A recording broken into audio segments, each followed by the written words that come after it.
When I woke up the next morning, I was alone in bed.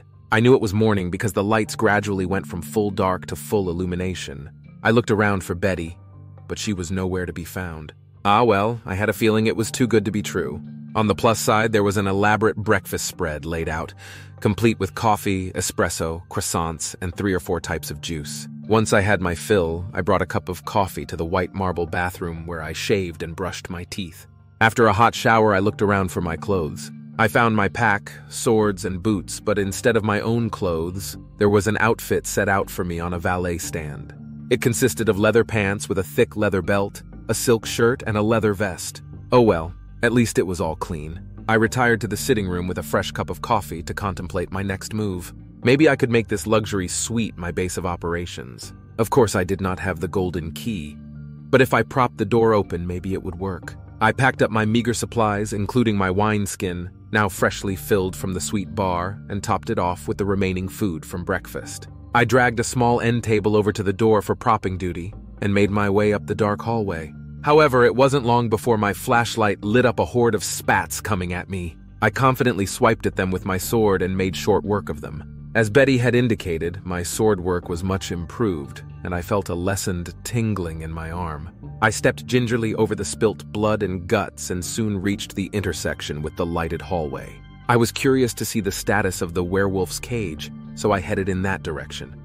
Unsurprisingly, the cage was empty with the door hanging open, and the chest was likewise empty. On a hunch, I went back to the original entrance to see if there were any developments there. Who knew? Maybe someone from the theater had noticed the busted door and had come down into the basement to investigate. I got to the barred gate and peeked through, but to say I was unprepared for what I saw would be a massive understatement.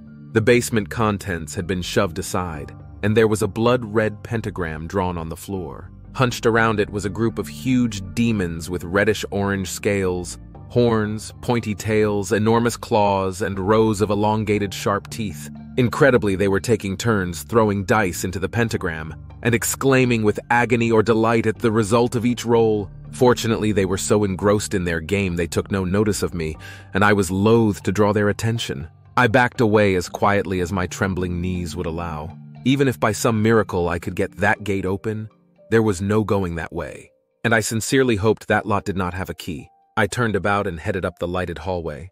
I wanted to go back to my suite to think things over. I turned left at the dark hallway but was rudely halted by a chained barrier now blocking the way. Had I taken a wrong turn?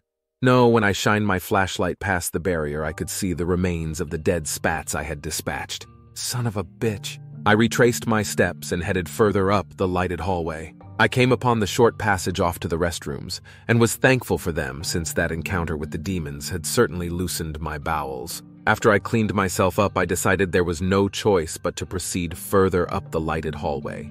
Betty's rock was still holding the gate open, so I didn't need to bother with the lockpicks.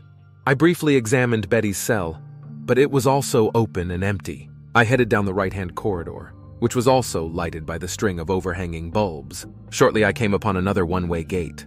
My key actually worked on this one, so I propped it open with a broken piece of brick in case I needed to get back to those restrooms. After a stretch with no side tunnels, the hallway opened up into a rather large room that looked exactly like an airport lounge, complete with rows of uncomfortable chairs and a widescreen TV that was playing a news channel with the sound turned off.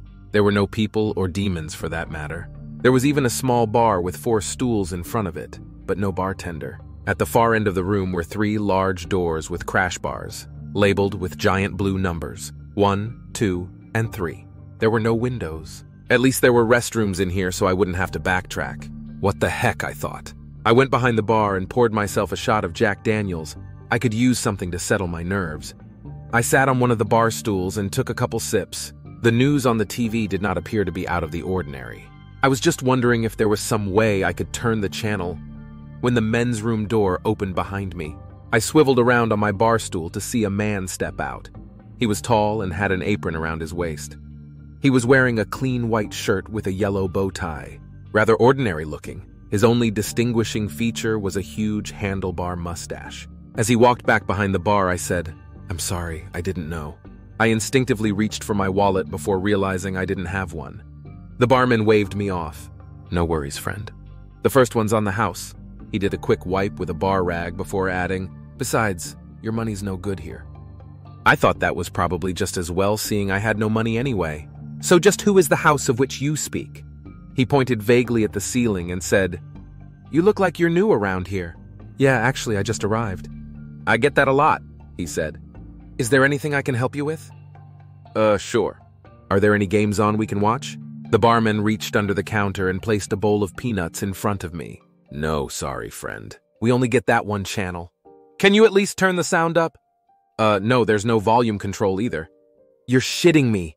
I carried one of the bar stools over to the TV and climbed up on it. I felt all around the screen, front, back, and sides, but there were no knobs or buttons of any type. "Fuck it," I said and climbed back down. I came back to the bar and took a handful of peanuts. I polished off my drink. "So where do those 3 doors lead?" "Why, to the planes, of course."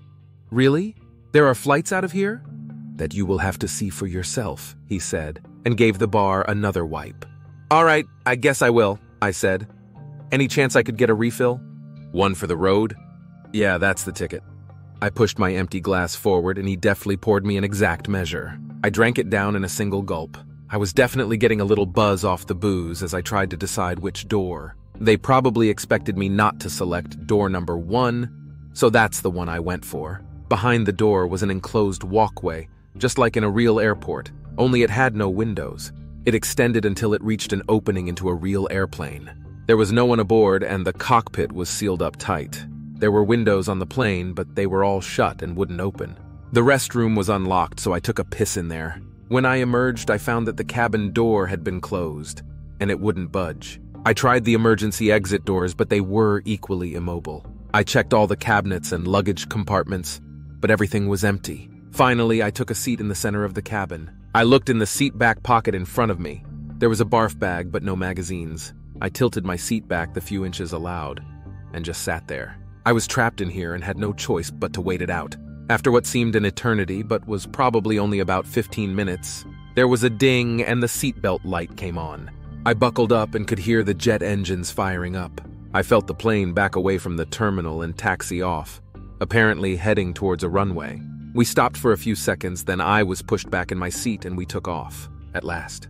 Had I finally escaped?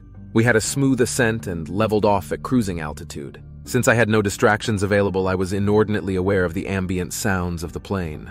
Therefore, I was acutely aware when we started hitting turbulence. At first, it was just some unruly bumps and drops. Soon, it became a bucking bronco on steroids. At one point, I seriously thought we were going to flip over, but that was nothing compared to when I felt the plane going into a nosedive. It persisted for so long, I thought there was no way we could pull out. I puked my guts out with no thought of the barf bag.